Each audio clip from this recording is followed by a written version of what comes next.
El Evangelio de San Juan, capítulo 1.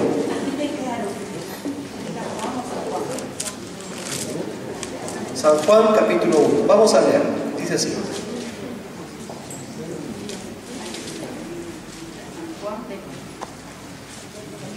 Dice así la palabra. En el principio era el Verbo, y el Verbo era con Dios, y el Verbo era Dios. Este era en el principio con Dios. Todas las cosas por Él fueron hechas, y sin Él nada de lo que ha sido hecho fue hecho. En Él estaba la vida, y la vida era la luz de los hombres. La luz en las tinieblas resplandece, y las tinieblas no prevalecieron contra ella. Hubo un hombre enviado de Dios, el cual se llamaba Juan.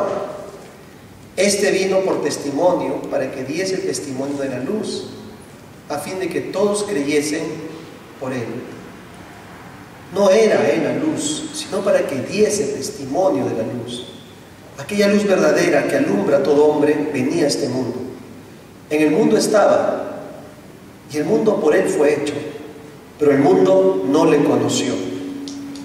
A lo suyo vino, y los suyos no le recibieron. Mas a todos los que le recibieron, a los que creen en su nombre, les dio potestad de ser hechos hijos de Dios, los cuales no son engendrados de sangre, ni de voluntad de carne, ni de voluntad de varón, sino de Dios.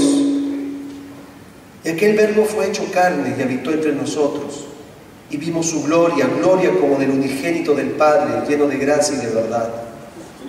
Juan dio testimonio de él y clamó diciendo: este es de quien yo decía, el que viene después de mí es antes de mí, porque era primero que yo. Porque de su plenitud tomamos todos, y gracia sobre gracia. Pues la ley por medio de Moisés fue dada, pero la gracia y la verdad vinieron por medio de Jesucristo. A Dios nadie le vio jamás. El unigénito Hijo, que está en el seno del Padre, Él le ha dado a conocer. Este es el testimonio de Juan cuando los judíos enviaron de Jerusalén sacerdotes y levitas para que le preguntasen: ¿tú quién eres? Confesó y no negó, sino confesó: yo no soy el Cristo. Y le preguntaron: ¿qué pues? ¿Eres tú Elías? Dijo: no soy. ¿Eres tú el profeta? Y respondió: no. Le dijeron: pues ¿quién eres? Para que dé respuesta a los que nos enviaron.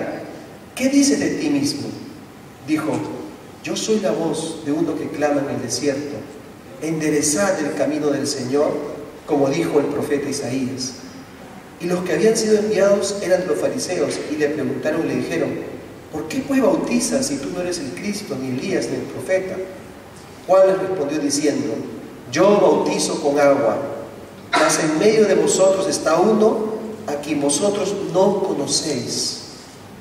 Este es el que viene después de mí, el que es antes de mí, del cual yo no soy digno de desatar la correa del calzado. Estas cosas sucedieron en Betábara, al otro lado del Jordán, donde Juan estaba bautizando. Muy bien, vamos a dejarlo allí. Pues, evidentemente no vamos a poder reflexionar en cada detalle de este texto, así que nos vemos obligados a solamente encontrar algunos principios, algunas enseñanzas principales. En primer lugar, como ustedes se han dado cuenta, este es el inicio del Evangelio, y a diferencia de los otros evangelios, empieza de un modo totalmente distinto. ¿Cómo empiezan generalmente los evangelios? Con el nacimiento, ¿no? Con la genealogía incluso de Jesús y con su nacimiento. Pero este evangelio comienza de una forma totalmente diferente, totalmente distinta, porque tiene la intención, en verdad, de que el público lector se dé cuenta que Jesús no solamente es un hombre como cualquier otro, un hombre especial, sino que Jesús tiene una trascendencia eterna. Es decir, su existencia viene más allá de lo que podemos imaginar. El inicio de Jesús no fue cuando nació en esta tierra, sino que su obra, sino que su labor de redención viene desde mucho antes, desde los principios, desde la creación. Y entonces por eso se refiere a Jesús usando un término distinto. ¿cómo le llama Jesús? El verbo, ¿no? Dice, en el principio era el verbo, y el verbo era con Dios, y el verbo era Dios. Entonces nos preguntamos, ¿por qué le llama así? ¿Por qué le llama el verbo? Ahora, ustedes saben que el Nuevo Testamento no fue escrito en castellano, ni en francés, ni en inglés, sino en ¿qué idioma? En el griego. ¿Sí? Griego que hoy ya no se habla, griego desaparecido, ¿no? Griego popular en ese tiempo. Y el término que utiliza Juan para referirse a Jesús como el verbo, era un término que no era desconocido en ese tiempo, era el logos. Jesús dice, en el principio era el logos, y logos se ha traducido al español como el verbo, pero en realidad tiene un significado mucho más grande y mucho más profundo. No nos vamos a marear aquí, porque eso sería muy extenso, hablar solamente de lo que es el logos, pero vamos a una definición muy sencilla que todos vamos a entender. No sé si mi esposa está por allí. ¿No? También está comiendo, seguro. Están orándose con algo, ¿no? Entonces, miren, ustedes imagínense que no saben nada de mí, que esta es la primera vez que nos vemos, que no saben absolutamente nada de mí, ni de mis amistades, ni de nada. ¿Sí? ¿Me siguen? No sabemos nada. Vale. Es más, que ni siquiera han oído mi voz. Entonces, ahora miren, ¿no? Javier, ¿puedes venir un ratito? ¿Ven? ¿Puedes pasar aquí?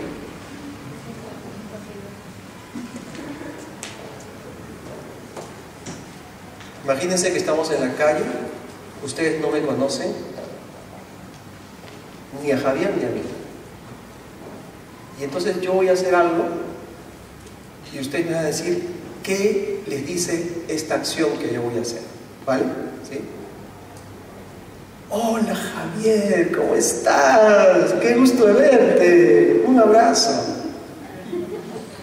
Cariñoso. Me ha encantado verte. Igualmente. Qué bueno. Gracias, Javier.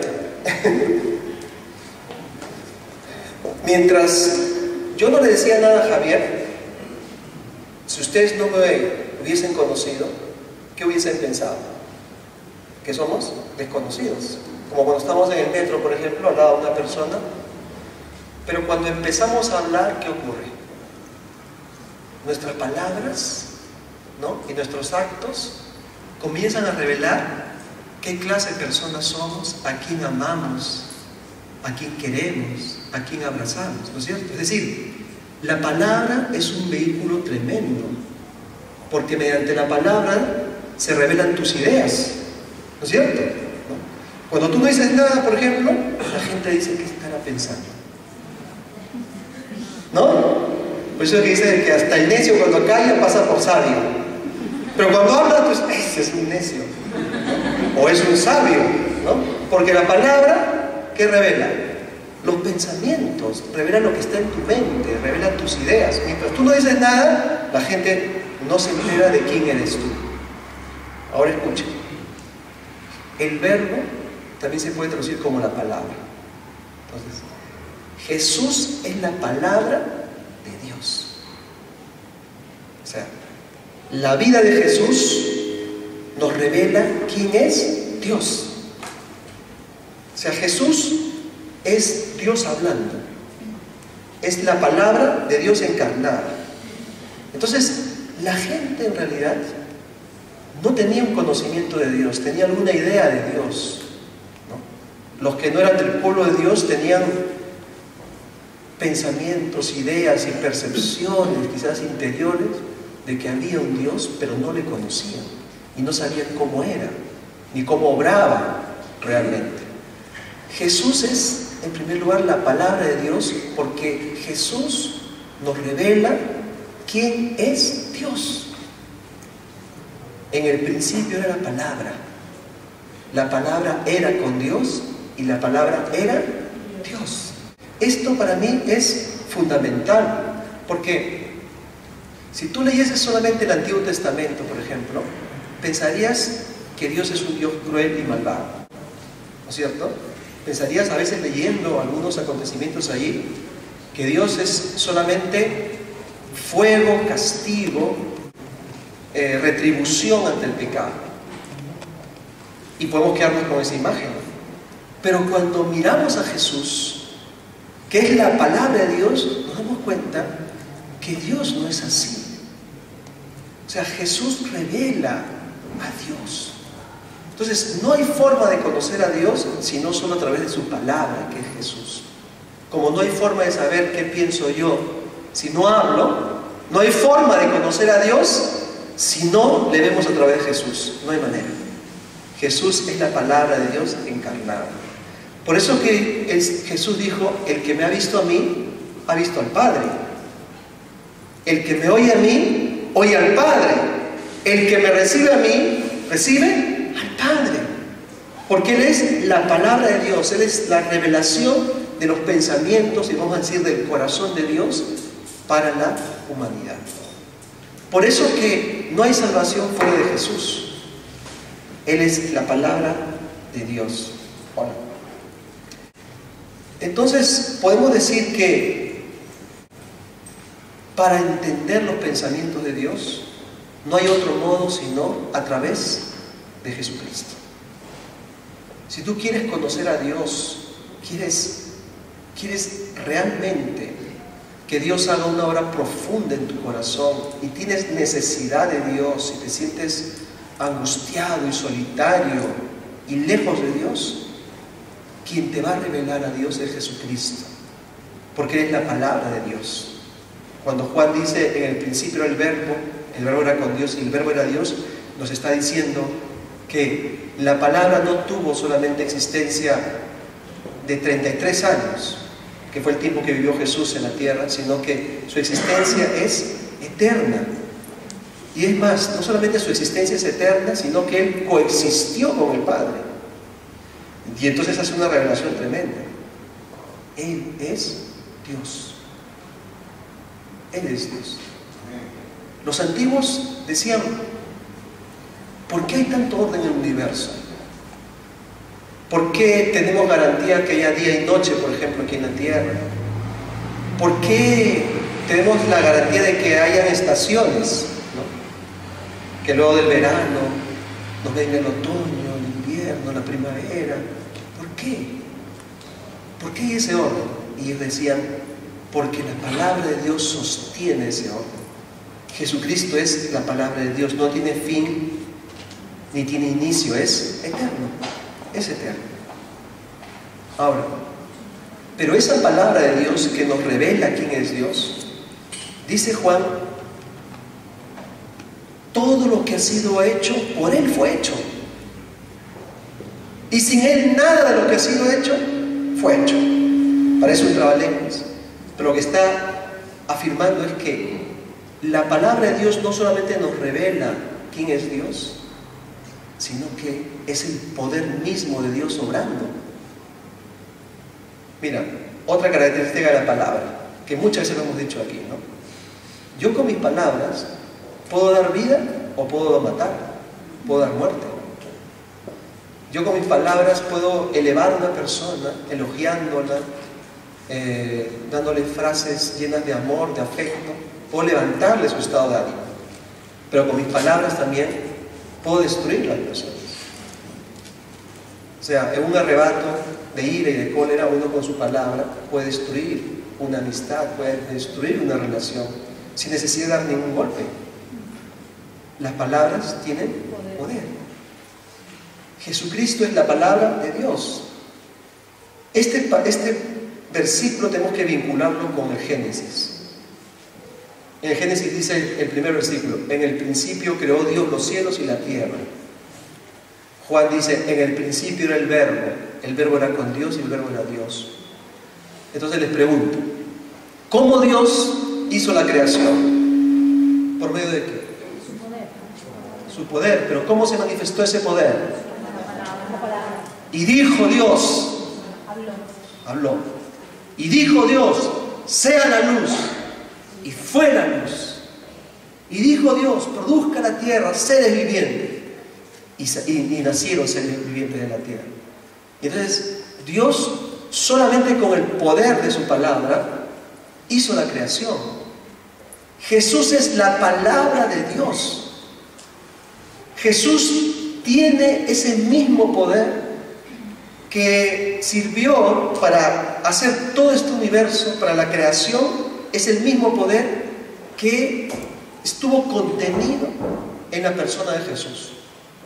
Por eso que los discípulos se sorprendían, porque se podía aceptar cierto tipo de milagros, pero que alguien detuviese, por ejemplo, ¿no?, una tormenta, una tempestad, eso jamás se había visto. Eso era increíble, realmente, ¿no? Que tuviese potestad sobre la naturaleza era algo que solamente si Dios estaba con él se podía lograr, porque él, Jesucristo en sí, tiene el poder creador de Dios. Lo que pasa es que al encarnarse Jesús no vemos la apariencia divina, pero Dios está en su ser. Jesucristo es Dios hecho. Por eso que es tan terrible la herejía de los testigos de Jehová, que a Jesucristo lo hacen aparecer como un semidios, quitándole su tremendo poder y su naturaleza divina.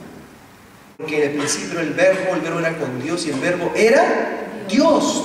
Todas las cosas por él fueron hechas, como la creación, y sin él nada de lo que ha sido hecho fue hecho.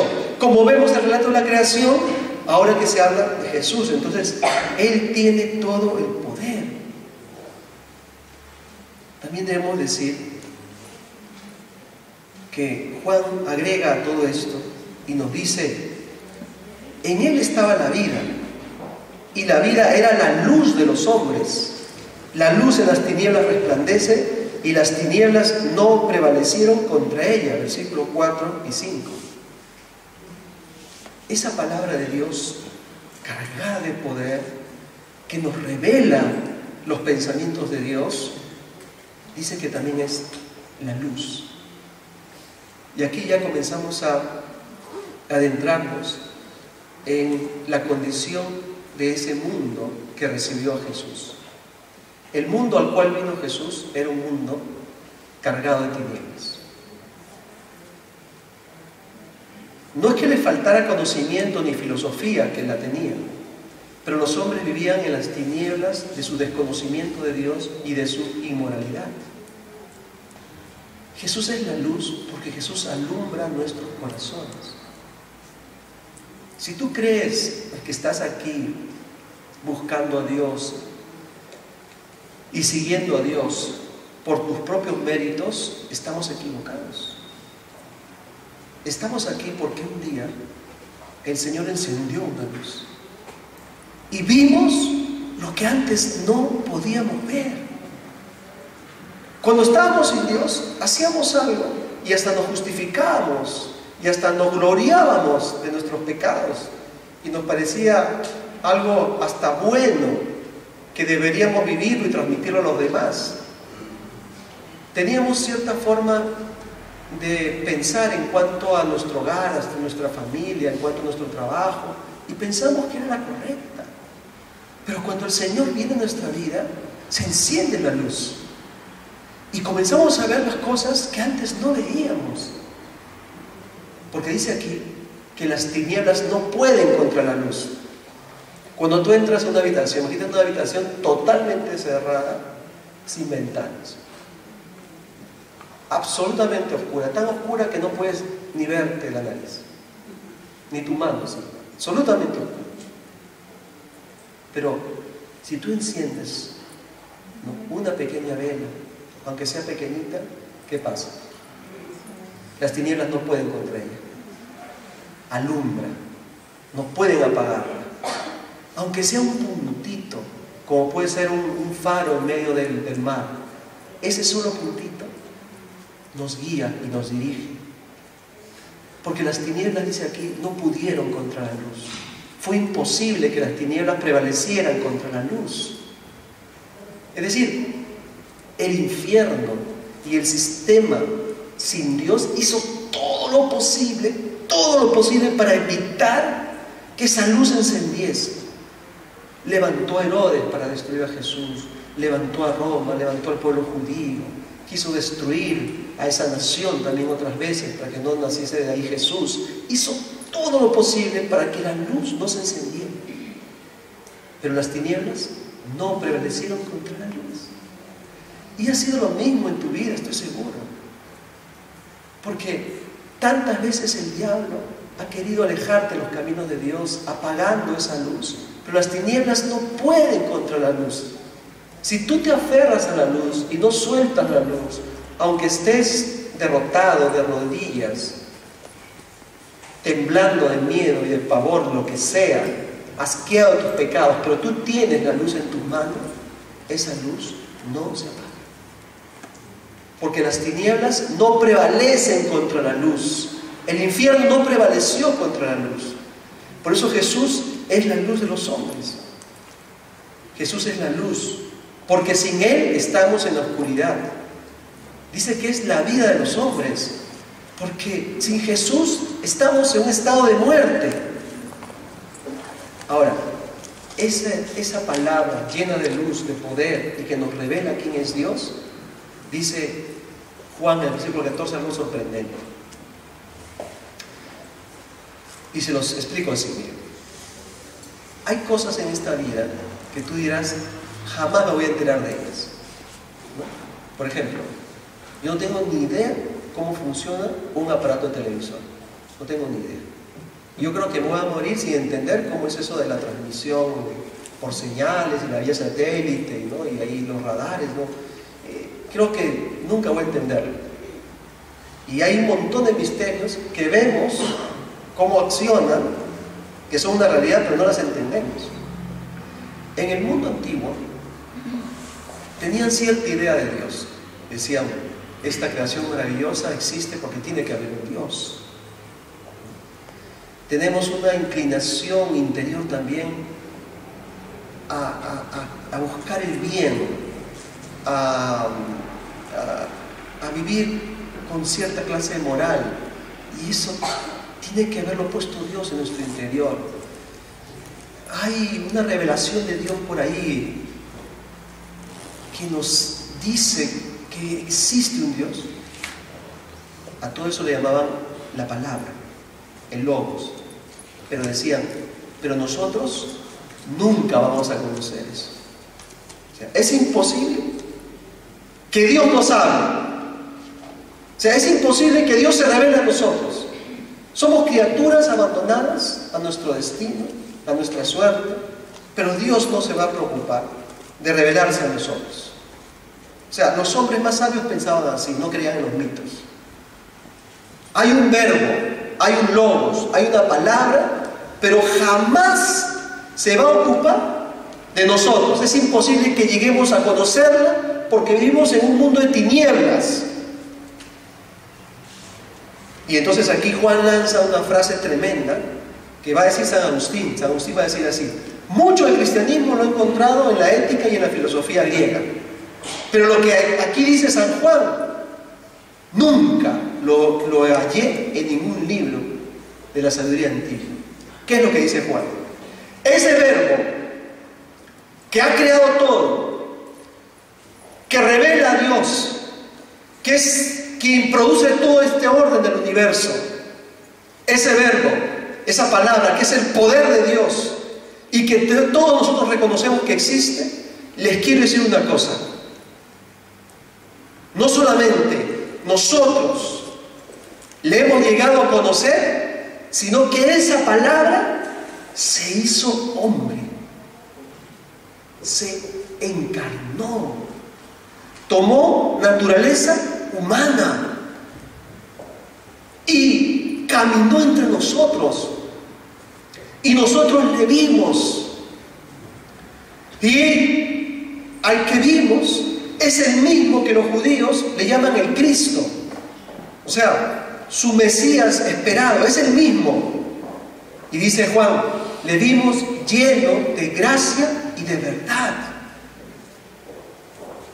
Porque la ley vino por Moisés, pero la gracia y la verdad vinieron por Jesucristo. Así le vimos.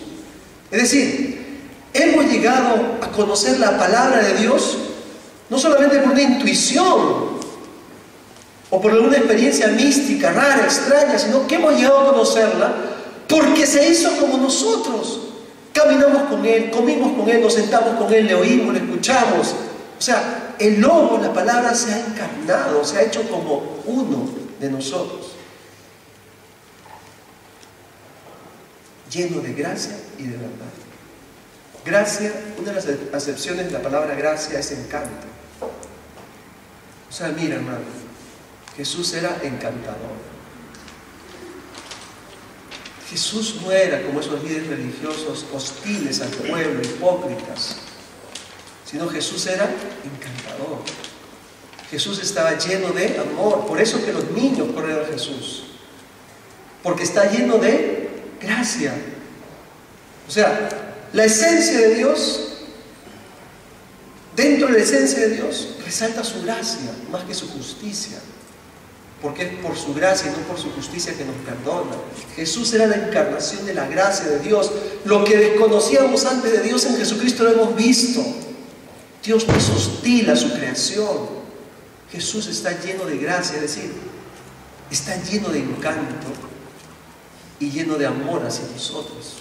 Así fue Jesús. Por eso esas imágenes que se construyen de Jesús a veces en las películas, ¿no es cierto?, son totalmente distorsionadas. Parece que el Señor fuese de otro planeta, de otra galaxia, un ser raro y extraño. Pero Jesús tiene el encanto de Dios que conquista los corazones. A Jesús no solamente le seguían las multitudes por sus milagros, sino sobre todo porque encontraban brazos abiertos, perdón, amor. Dice, lleno de gracia y de verdad. Y luego Juan, en este capítulo, pasa a decirnos, miren, pero vivíamos en tal oscuridad antes de que el Verbo se encarnase, que tuvo que venir un mensajero para decirnos, prepárense, porque ya viene el enviado de Dios, prepárense, prepárense. Es enviado a anunciar la venida del Verbo, la palabra. Dice el apóstol San Juan, se llamaba Juan el Bautista, el otro Juan, no Juan el apóstol, sino Juan el Bautista. Dice, Juan era un hombre extraordinario. Juan era un profeta de Dios, pero no era él la luz, no era la luz. Él vino para dar testimonio de la luz. Él dijo, yo no soy el Cristo, yo ni siquiera soy digno de desatar la correa de su calzado. No era él la luz, pero vino para dar testimonio de la luz. Mira, hermano, esa oscuridad sigue siendo muy honda y muy profunda en los corazones de los hombres y la humanidad. Tan honda y tan profunda que aún hoy como ayer se necesita de un mensajero, de un Juan, que diga, endereza las sendas de tu vida, endereza tu caminar, endereza tu conducta, porque viene el Señor. Porque ¿qué haces ahí totalmente confundido? Haces una gran fiesta, pero la oscuridad, al borde del abismo, y piensas que eso es la vida. Por eso que el mensaje de Juan era tan contundente. Decía arrepentidos, porque llega el momento de la siega, porque ya el hacha está puesta a la raíz de los árboles, y todo árbol que no haga buen fruto será cortado. Preparen camino para el Señor. Era la manera que Dios estaba utilizando a un hombre para despertar los ojos y que la gente viese a Jesús en toda su dimensión, porque vivían, repito, una oscuridad negra, negra, negra, como la que hoy viven muchos hombres. Tú y yo podemos ser Juan en este tiempo también. No somos la luz, Él es la luz, pero hacemos que la gente dirija su mirada hacia aquel que pueda alumbrar sus corazones. Entonces, en esta obra profunda de encarnación de Dios, nuestra participación es determinante, porque quiere decir esto, que la gente por sí misma vive en tal oscuridad que no es capaz de descubrir a Dios. ¿Me comprendes? Por sí mismo el hombre era incapaz de conocer a Dios. Si no es porque Dios se reveló en Jesucristo, viviríamos totalmente en las tinieblas. Y esta es nuestra parte entonces. Ahora, aquí dice cosas tremendas de Juan. Dice, este profeta Juan ninguna señal hizo. ¿Notaron ese versículo? Mas todo lo que dijo de él era verdad. Para mí esto es tremendo. Porque yo creo que Dios puede hacer milagros. Pero no creo que ningún hombre tenga la capacidad para hacer milagros. Los milagros los hace Dios. Dios, solo Dios. Juan, por su mano, no vimos ninguna gran señal. Ni abrió el mar en dos, ni levantó a un leproso. No hizo nada. Parecía que no era un hombre de Dios. Pero era el hombre de Dios más grande. Porque todo lo que dijo de Jesús era verdad. Era verdad. Y entonces yo encuentro aquí a un hombre que puede servir perfectamente nuestro modelo, porque no se trata de que nosotros seamos los protagonistas de la misión de Dios, ¿no es cierto? No se trata de eso. No se trata de hacer que la gente se fije en nosotros y nos admire. Se trata de que la gente se fije en Jesús, admire a Jesús, que vea que Él es la luz, el único que puede alumbrar su oscuridad. Ahora, por eso, hermanos, no debemos de sobrevalorar a ningún ministro de Cristo, pero tampoco infravalorarlo. ¿Me comprendes? O sea, tú que sirves a Cristo, eres un siervo y eres un siervo de Dios. Ni te sobrevaloramos ni te infravaloramos. Tienes un valor. Todo aquel que se pone en manos de Dios para servirle a Dios tiene un gran valor. No es el valor de la luz, porque la luz es Jesús, pero tiene un valor como lo tuvo Pablo Bautista, un gran valor, porque su misión es hacer que esa luz alumbre en los corazones de las personas, hablando y siendo mensajero de la luz. Hermano, repito, este es un llamado para nosotros, porque la gente hoy en día no tiene ni idea de lo que es la encarnación, no tiene ni idea de lo que es Jesús. Por allí ha ido creciendo un pensamiento raro y extraño de que Jesús es como Mahoma, ¿no? Como Buda, si existió Buda, o como otro líder religioso. Jesús o es Dios, como alguien ha dicho, o es un mentiroso. Pero no hay término medio. O sea, no me vengas con términos medios, es decir, sí fue un gran hombre. Y las cosas que él dijo, ¿las dijo porque era Dios o era un gran farsante? El que me ha visto a mí, ha visto al Padre. ¿O es verdad lo que dice? Es una gran mentira. La vida de Jesús corrobora y certifica que era el Hijo de Dios, Dios encarnado. No era un lunático ni un loco.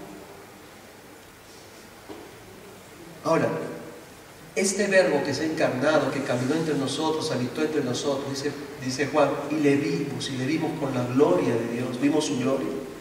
Dice, vino a los suyos, o sea, al pueblo judío, de donde él provenía.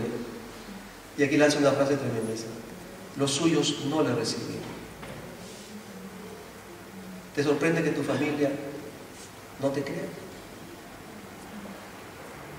Que no quiere saber nada de la fe, que te rechaza. A los suyos vino, los suyos no lo recibieron. Más a todos, ¿que sigue?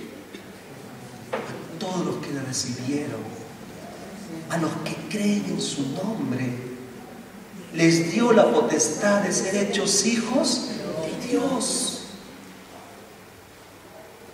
los cuales no son engendrados, dice San Juan, por voluntad de carne, de hombre o de mujer, sino por voluntad de Dios. Entonces, tú y yo no teníamos ningún vínculo, ninguna relación con el pueblo judío. Pero ¿qué importa importa eso si le hemos creído y le hemos recibido? Porque entonces entramos en una categoría totalmente impensada, la categoría de los que son hijos de Dios, no por merecimiento, sino por la gracia de Dios. Ahora mira, escúchame esto. ¿Y en qué cambia entonces que ahora yo sea hijo de Dios y que antes no lo fuese? O sea, porque si esto consiste simplemente en algo como cambiarse de camisa o de camiseta, no tiene ningún sentido. O sea, si yo creo que tengo a Jesús, pero mi vida no ha sido transformada, lo que he hecho es cambiarme de camisa, pero en el fondo sigo siendo el mismo, no tengo a Dios en mi corazón. Entonces, el cambio de condición de vivir en las tinieblas a vivir en la luz me ha hecho hijo de Dios. Pero el ser hijo de Dios supone una transformación profunda en mi corazón. Es decir, el hijo de Dios se parece a Dios, hermano, ¿o no? Tú como dices, yo tenía un amigo que era bien feo, era pastor, ¿no? Casi todos los pastores son feos. Y dice que un día su hijita le dijo, papá, tenía como 10 años, papá, yo creo que no soy tu hija. Y dice que él cogió a su hijita, la llevó al espejo y le dijo, mírate. Y dije, qué malo, ¿cómo le dijiste eso? Mírate, ¿a quién te pareces? Y le dijo, así me parezco a ti. Porque el hijo se parece al padre. Cuando tú has dado a luz o han ido a conocer a tus hijos que te dicen, ¡ay, igualito a ti! O a su papá. ¿Y a quién más se va a parecer? Al médico, a la enfermera, no. Se tiene que parecer al papá o a la mamá, ¿no? El hijo se parece al padre. Entonces, ser hijo de Dios supone que comenzamos a parecernos a Dios. Es un proceso, pero tú te das cuenta que no es solamente un cambio de idea o de filosofía, como he dicho, como quien se cambia una camiseta simplemente, o me cambié de religión, sino es un cambio profundo. Y dice, eso es recibir a Jesús. Entonces nos convierte en hijos de Dios. La encarnación, hermano, ¿no? Es eso, es la palabra hecha hombre. Por eso que a los primeros cristianos, ¿sabes cómo se le llamó? Cristitos. O sea, cristiano viene de cristitos. O sea, cuando no tenían forma de identificarlos, porque decían los del camino, los creyentes, decían cristitos. O sea, se parecían a Cristo. Morían como Cristo. Se amaban como Cristo les enseñó. Entonces yo te exhorto a que vivas como un hijo de Dios. O sea, si tú eres hijo de Dios y yo soy hijo de Dios, yo tengo que vivir como un hijo de Dios. Yo no voy a vivir en la basura, ¿no es cierto? En la podredumbre, en el pecado, arrastrándome, en la miseria. Soy un hijo de Dios y tengo una dignidad como hijo de Dios. Y no importa lo que la gente pueda decir de uno, lo que importa es lo que soy. O sea, mi identidad está en Cristo. Yo soy lo que dice Cristo que soy. Soy su hijo y viviré como su hijo. No acepto ser otra cosa. Soy hijo de Dios y ser hijo de Dios transforma el corazón y cambia. Digan lo que digan los demás. Hermano, esta palabra de Dios, que es Jesús, puede ser aceptado o puede ser rechazado. O sea, yo me puedo comportar como el pueblo judío, que decir, tú eres mío, sí, pero no te acepto. O sea, la palabra puede ser rechazada y la palabra puede ser aceptada. Los que la aceptan, realmente en su corazón son transformados y se convierten en hijos de Dios, por voluntad de Dios. O sea, porque Dios lo quiere así, aunque nadie lo quiere, porque Dios lo quiere así y Dios no ha hecho eso. Entonces, quiero terminar con estas conclusiones. La encarnación del Verbo nos lleva a nosotros a pensar que en este mundo también tenemos que encarnarnos. O sea, no se puede ayudar a alguien diciendo desde lejitos, oye, sal corriendo. ¿Ustedes se imaginan que los bomberos van a dar una... ¡Sale, baje! ¿Qué hace el bombero? ¿No? Se mete, saca, arrastra, carga, lleva. Eso hizo Jesús. El verbo se hizo carne, se encarnó. Nosotros tenemos que encarnarnos también. O sea, para ayudar a alguien hay que ponerse en su zapato. Hay que subir el edificio y hay que meterse a la habitación que se está incendiando. Hay que hacerlo muchas veces. Lo curioso es que a veces ese te dice, no te necesito. Como los judíos lo hicieron con Jesús. Pero no importa. Porque estamos llamados a seguir las huellas de Jesús. Porque sí habrá quien diga, gracias. Bendito sea el Señor que te puso en mi camino. Quizás en esta vida no hagas cosas muy espectaculares. Quizás seas uno más de una gran multitud. Juan ninguna señal hizo. Pero todo lo que dijo de él era. Y eso es la grandeza. Ser testimonio de la luz. Llevar a la gente a la luz. No ser los protagonistas, ¿no? Sino los personajes secundarios. Ese es nuestro llamado, porque el gran protagonista es Dios, dar testimonio de la luz. ¿Ven? Vamos a ver.